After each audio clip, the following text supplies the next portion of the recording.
एक समय एक राजा था, काशी नरेश वीर देव सिंह बघेल। वो राजा लोग वही बनते हैं जैसा आपको बताया था, ये पुण्यकर्मी प्राणी होते हैं और इनमें भगवान की चाह बराबर रहती है। और ये साधु संत मंदिर आदि में गुरुद्वारों में ये जाते ही रहते हैं, इनके बस की बात नहीं। और धार्मिक अनुष्ठान भी अपने गुरुओं के माध्यम से करवाते हैं। तो ये गुरु कैसे थे? एक बार राजा वीर सिंह जी ने, काशी नरेश ने प्रतिवर्ष की तरह अपना एक धार्मिक अनुष्ठान करवा रखा था। उनके महल से अपने रेजिडेंस उस बाग में था। उस बाग के एक कोने में अलग से एक सत्संग स्थल बना रखा था। वहाँ पर वो प्रतिवर्ष महीने में या 6 महीने में जैसा भी वो अपने अनुष्ठान कराता रहता था। तो क्या करते थे, ये नकली संत जाते थे, उनको खाने पीने की सारी सुविधा को उपलब्ध करवा देता था राजा, और चलते समय उन्हें 5-5 सोने की मोहरें दे देता था। वो उस लालच में वहाँ गणेश ले जाया करते सभी पंथों के। एक बार ऐसा ही अनुष्ठान हो रहा था, कबीर परमेश्वर जी भी पहुँच गए। अन्य संत थे, वो कोई लाल कपड़े पर रहा, कोई दाढ़ी मूछ मुंडा रहा, या कभी बड़ी बड़ी दाढ़ी अलग से सिंगर के बैठा, कंठी माला घनी पैर के। परमात्मा अपने सिंपल वाणी में जैसा भी वो उत्तर प्रदेश का, उसमें धोती कुर्ता टोपी हुआ करती थी, इसमें और दाढ़ी बड़ी हुई, जाके उन्हीं में बैठ गए। सत्संग हो रहा था।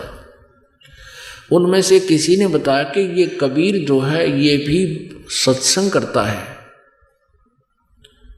तो उन्होंने कहा, संतों ने जो बैठे थे, एक मंच पर श्रोता अलग थे और एक स्टेज पर वक्ता बैठे थे संत। परमात्मा नीचे बैठे थे श्रोताओं में।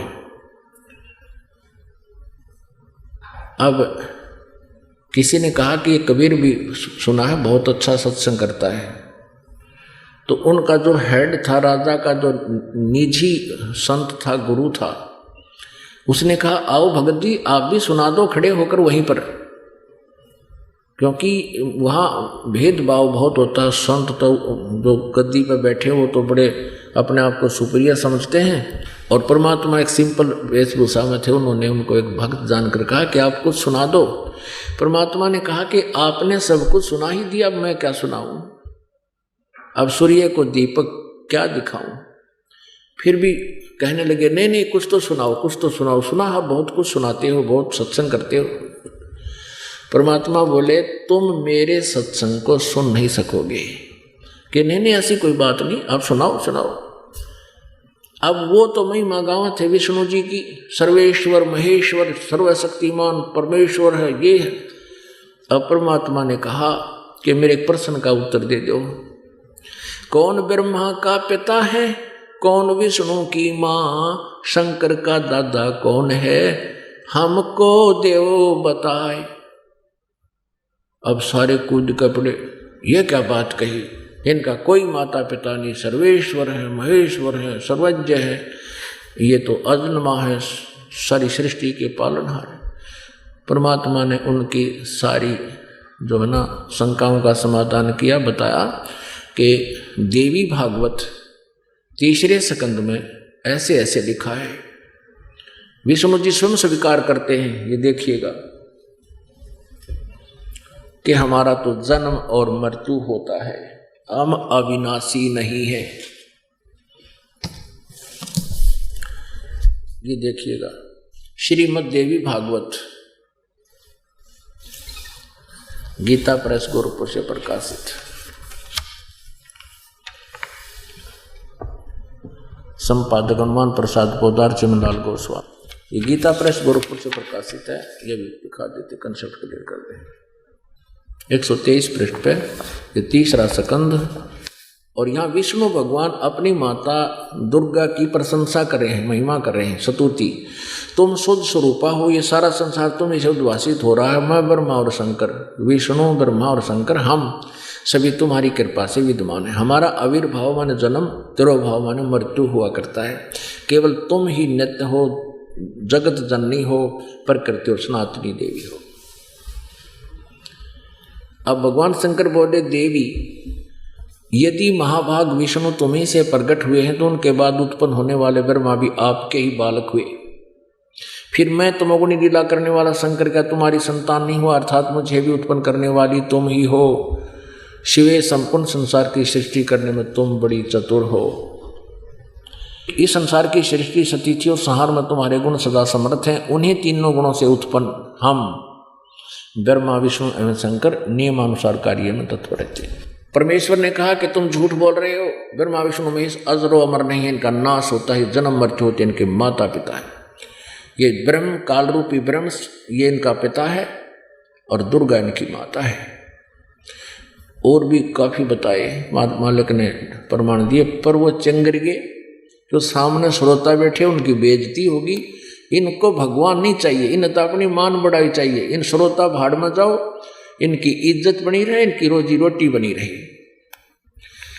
और परमात्मा कहते हैं जब ये संत बन गए, संत भक्ति भगवान के लिए ये घर बार त्याग कर या कोई विशेष क्रिया करके ये भगवान की तरफ अग्रसर हुए हैं और ये संत बन गए, औरों को मार्गदर्शन कर रहे हैं, स्वयं ज्ञान नहीं। और इनको ये सच्चा ज्ञान मिल जाता है संतों को, तो ये अगर ये अच्छी आत्मा है तो इन्हें स्वीकार करना चाहिए।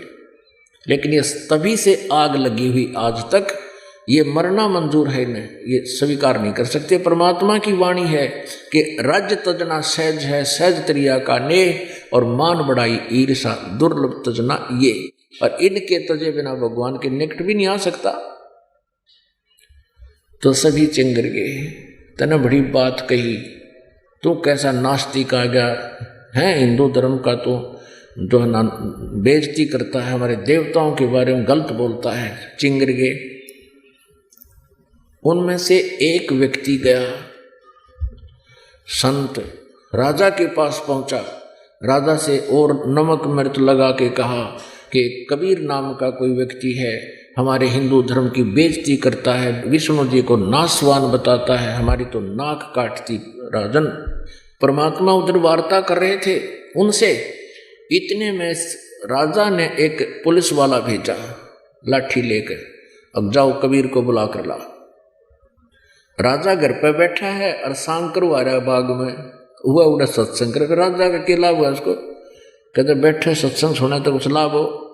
ये ऐसे ड्रामेबाजी हो जाती है, ये अभिमान, ये अहम होता है इनमें, हमारी बेइज्जती हो जाएगी सत्संग में जाकर बैठांगे तो। लेकिन पुण्यात्मा ऐसा नहीं करते। तो राजा ने सिपाही भेजा छड़ीदार के ला उसको बुला के। अब छड़ीदार ने यानी सैनिक ने कहा जाके कि चलो तुमको राजा बुलाते हैं, तो क्या बकवास कर रहा है।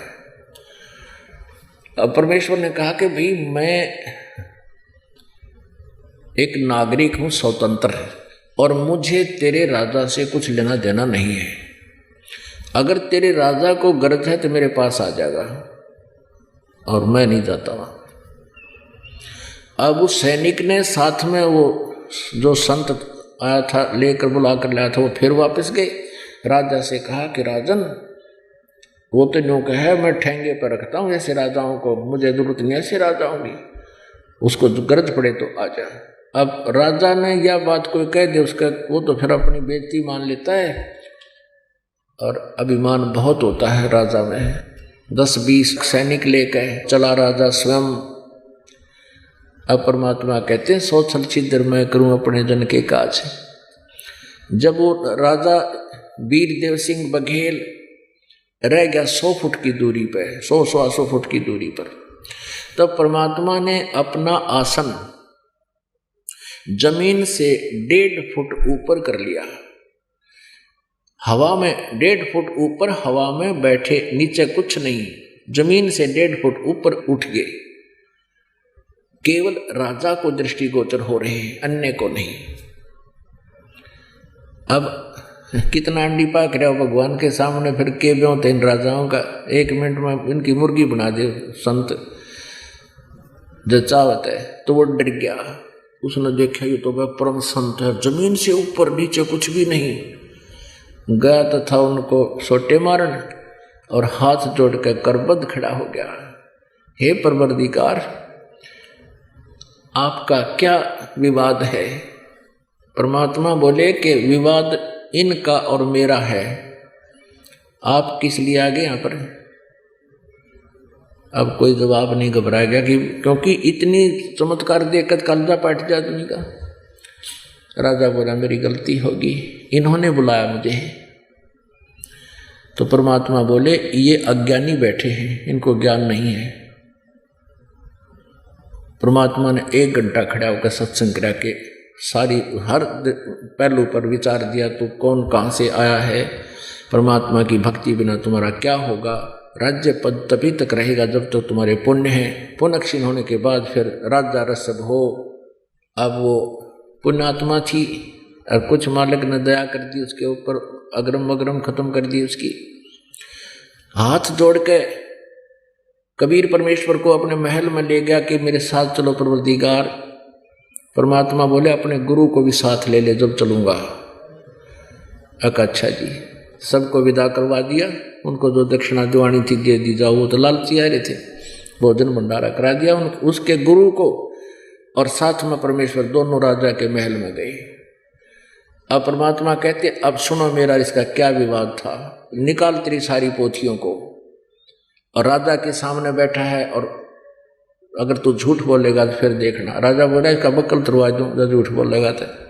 अब परमात्मा बताने लगे खोल शिव पुराण को, रुद्र संहिता अध्याय 5 और से 9 तक पढ़, उसके अंदर क्या लिखा है। काल रूपी ब्रह्म और दुर्गा के योग से विष्णु की उत्पत्ति हुई। वो ब्राह्मण कहता हाँ जी ऐसा ही लिखा है, वो पढ़ा संस्कृत। अब उस ब्राह्मण का भी उद्धार हो गया, राजा का भी उद्धार हो गया, दोनों ने परमात्मा से उपदेश लिया। अब ठीक है नाम ले लिया, भक्ति करते हैं। परमात्मा ने प्रथम मंत्र दे दिया राजा को और फिर कहा कि फिर आऊँगा, फिर कभी तुम्हें सतनाम दूंगा। अब राजा लोग ठीक है कुछ दिन भक्ति करता रहा, फिर अपना राजकाज करता रहा और नियम बता रखे थे जीव हिंसा नहीं करना। अब कुछ दिनों के बाद मंत्रियों ने श्रृंगार लिया राजा के, चलो राजा शिकार करने चलते हैं। ब्राह्मणों के गुरु लोग भी कहा करते थे कि अक्षत्रिय यदि शिकार नहीं करेगा तो वो भूसजल बन जाता है। ये दूने क्रम फुड़वाने उनके। तो कबीर परमात्मा पहुंच गए एंड टाइम पे, और उधर से वो मर्यादा भंग करने के लिए तैयार हो गया, घोड़े गाड़े तैयार कर लिए, सब अपने 150 व्यक्ति सैनिक साथ कर लिए और जंगल में 1 हफ्ते के लिए चल पड़े। चलने वाले थे इतने परमेश्वर पहुंच गए कबीर जी, आओ महाराज जी, आओ महाराज जी। वीरदेव सिंह बघेल कहने लगे। परमात्मा ने बोले कहाँ जाने की तैयारी है? कि जी हम शिकार खेलने जा रहे हैं, आप भी चलो हमारे साथ। परमात्मा बोले भाई मैं नहीं चलता। नहीं जी आप चलो, हमारे गुरु हो। भगवान का देख गुरु भी कब हमने, और मैंने कर रखे मेरा जीवन ऐसा नहीं करने, ये करने की तैयारी कर रहे नालायक। परमात्मा बोले कि मैं आपके साथ चल भी पड़ूंगा तो वहां आपको कोई शिकार नहीं मिलेगा। अब वो समझे कि परमात्मा के कोड वर्डों को। वीरदेव सिंह बघेल कहने का नहीं जी ऐसे जंगल में जाएंगे वहां पर बहुत से शिकार हैं। परमात्मा बोले यू नो ऐसे नहीं मानेगा। अच्छा भाई चलो। मालिक के लिए भी हाथी का तैयारी करवा दी, उसके ऊपर बैठा दिए। पहुंच गए वहां जंगल में, शाम तक पहुंचे, सुबह की तैयारी की शिकार के लिए। अब सुबह चल पड़े सैनिक भी और वो भी, कबीर साहब भी साथ में।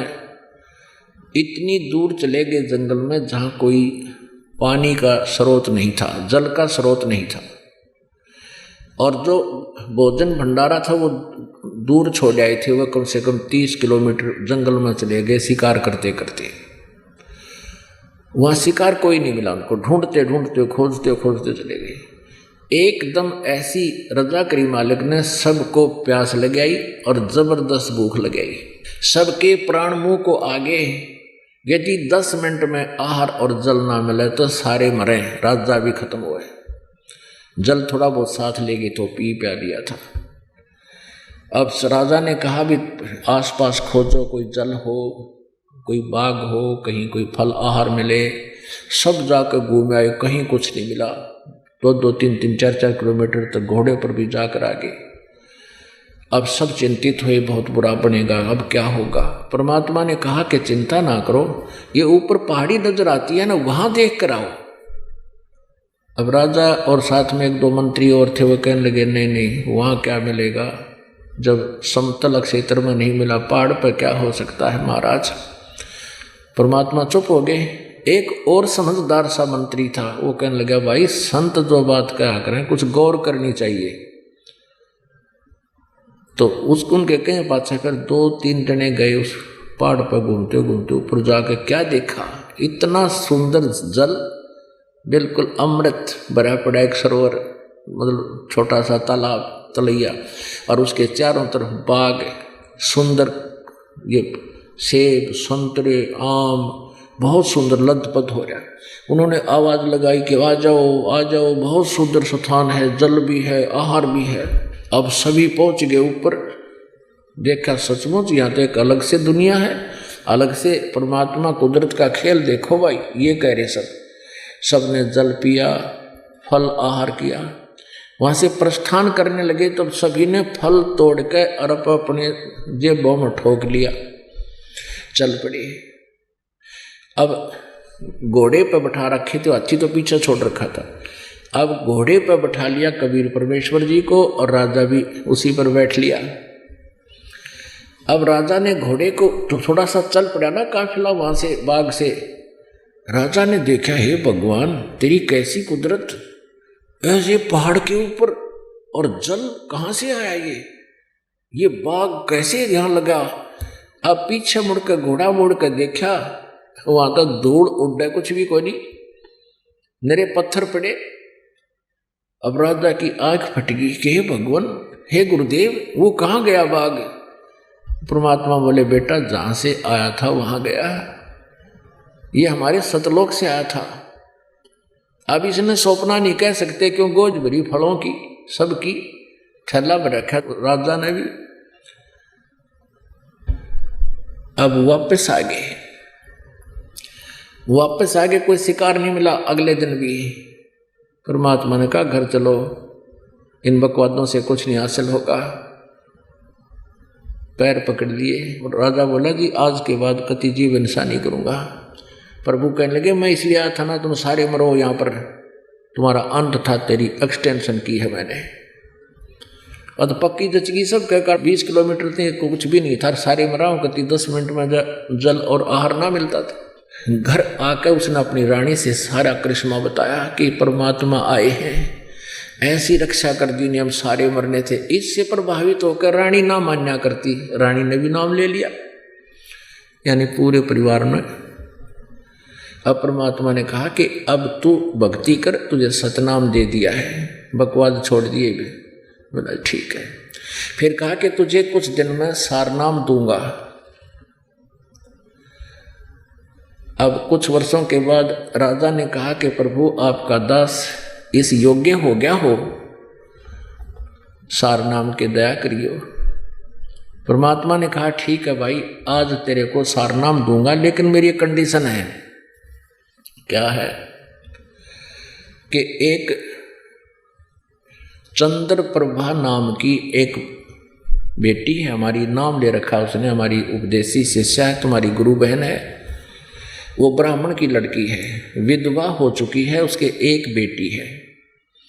उसको वो भी जानता था, राजा भी जानता था उस बहन को कि अच्छा जी वो, हाँ, उसके पास एक धोती है, धोती साड़ी जिसको बोलते हैं, और मुझे चाहिए, आपको उपदेश दूंगा ना सारनाम, तो मुझे एक सफेद कपड़ा चाहिए, सूचा स्वच्छ। और उस लड़की ने अपने ही आंगन में बाड़ी बीज के, कपास का पौधा बीज के, कई पौधे, और उसमें से जो कपास चुग के उसको लोड के, उसकी धागा यानी काट के, उसकी उसने अपने हाथों से एक धोती बना रखी है।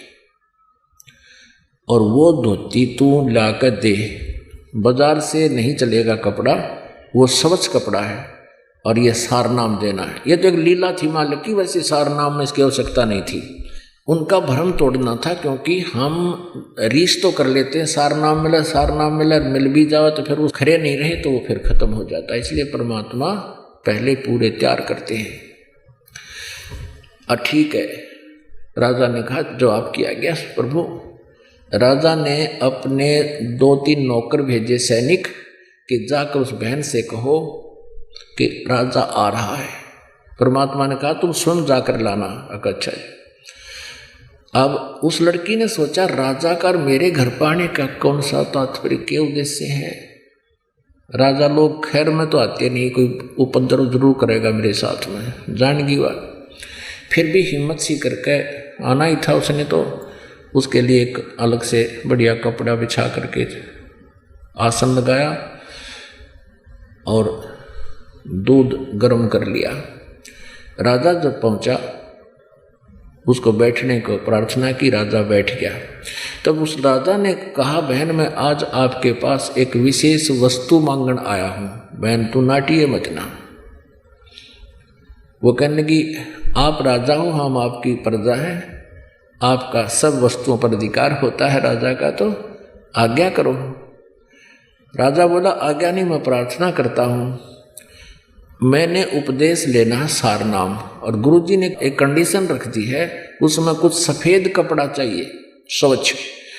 आपके पास गुरुदेव ने एक धोती बताई है, वो धोती जो तूने, तो लड़की ने कहा कि धोती तो मेरे पास बहुत है, दे दूंगी। नहीं, वो धोती दे मुझे जो आपने गंगा जल से ला करके कपास के पौधों को सींचा है और फिर उसमें जो कपास उगी है उसको लोड कर काट के और उसका कपड़ा से धोती बनाई है, वह धोती मंगवाई है गुरुदेव ने। इसकी जो कीमत तू मांगेगी बहन मैं दे दूंगा।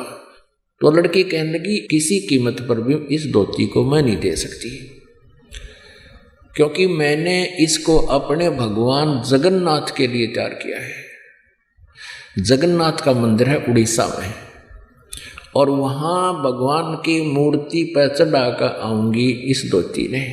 इसमें एक एक तार मेरा भगवान के प्यार का जुड़ा हुआ है, ये मैं तुझे राजा किसी कीमत पर नहीं दे सकती, मुझे मजबूर ना करना। राजा ने कहा बहन सोच ले, मेरे जीवन का सौदा है, मुझे सार नाम नहीं मिला तो मेरा जीवन व्यर्थ हो जाएगा। तू 5 गांव ले ले मेरे तय, जो मुंह मांगे तुझे धन दे दूंगा, तो मुझे यह धोती दे दे।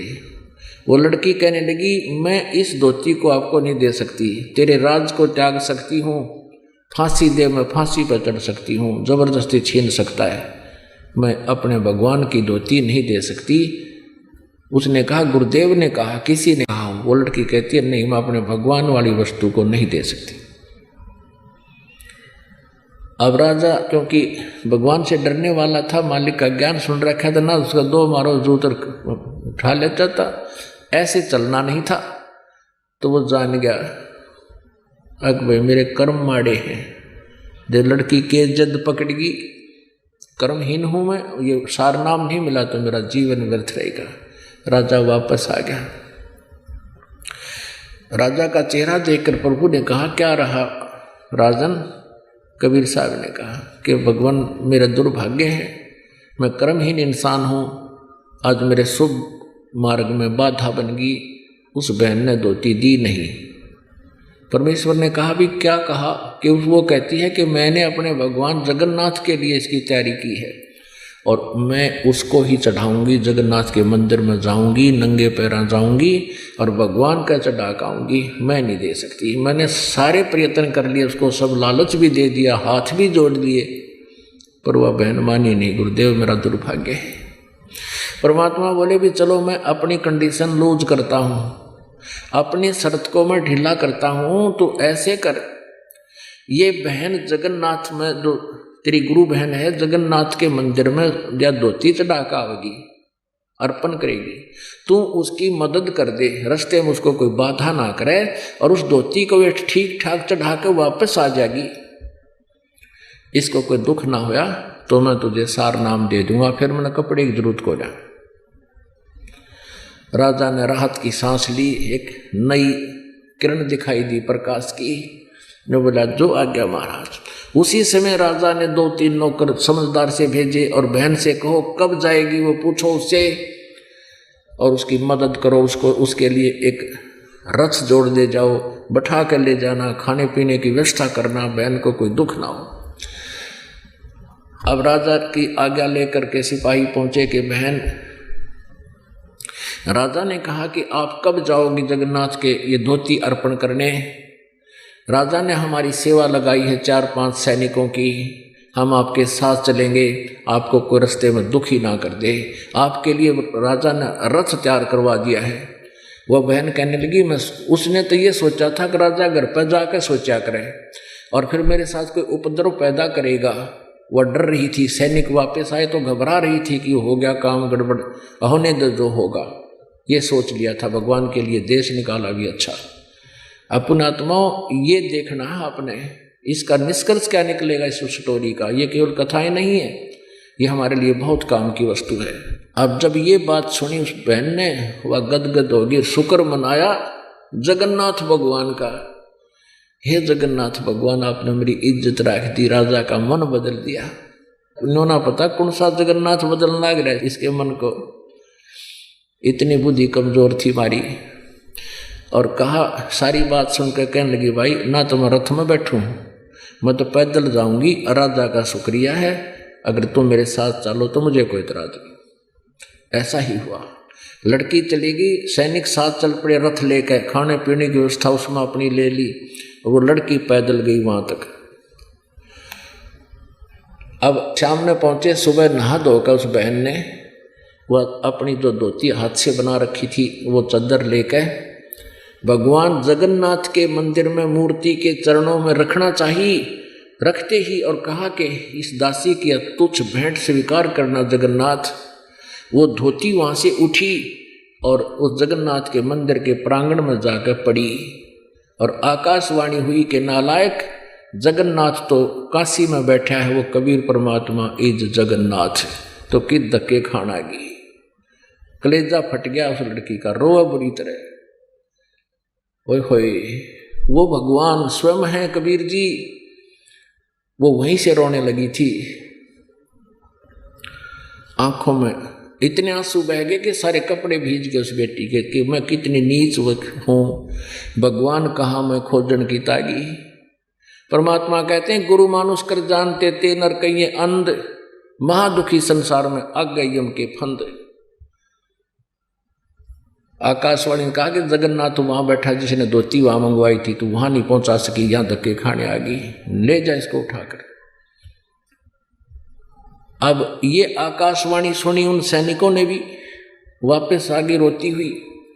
अब वो लड़की रो रही थी। 10-12 दिन के बाद फिर वो वापस पहुंचे। उस दिन भी परमात्मा, क्योंकि लीला थी उनकी, पता था उनको, तो कबीर जी ने वीर देव सिंह बघेल के घर पर विराजमान थे, पता था कि वाणे वाली है वो सारा सांग वापस आओगा, वह खाया ही धक्के नालायक है। अब पहले पता किया कि कबीर साहब के घर पे गए, पता लगा कि राजा के यहाँ पहुंचे हैं। फिर राजा के घर पहुंचे, वो लड़की भी और वो सैनिक भी।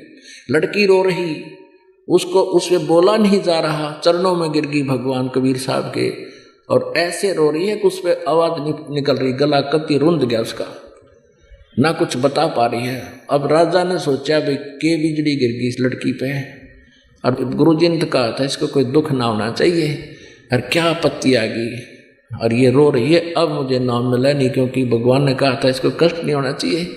सैनिकों को बुला कहा, अरे निकम्मो क्या हो गया इसको, तुमने मेरा नाश कर दिया। तो वो कहने लगे जी कुछ नहीं हुआ, सारी कहानी से परिचित कराया और कहा जी वहाँ इसने जब धोती चढ़ाई तो वो धोती वहाँ से उठकर बाहर गिर गई, और कहा आकाशवाणी की कि जगन्नाथ वहाँ बैठा है कबीर, वो जगन्नाथ है, सारी सृष्टि का मालिक है, तू कहाँ धक्के खाना गई, वहाँ उसने जगन्नाथ ने खुद मांगी, वहाँ तो तू दे नहीं सकी, और उसी को अर्पण कर। वह धोती भी साथ सिर पर ले रही वो लड़की, और तब तेरा कल्याण होगा। अब दोनों का एक तीर से 2 शिकार किए परमात्मा ने। वीर देव सिंह का विश्वास था कि कबीर इज गॉड, ना उस नालायक का विश्वास था कि कबीर इस गौड़ गुरु बना रखा है, लेकिन भगवान वो पत्थर मान रखा था वो जगन्नाथ का। अब दोनों का हृदय साफ हुआ, परमात्मा के चरणों में गिर गए। परमात्मा ने कहा प्रथम नाम दोबारा लो, द्वितीय दोबारा लो, फिर भक्ति करो, जब सार नाम दूंगा। बोलो सतगुरुदेव। तो पुणात्माओं कहते हैं गुरु गोविंद कर जानियो रहियो शब्द समा, मिले तो डडबत बंदगी नहीं पल पल ध्यान लगावे। बोलो सतगुरुदेव।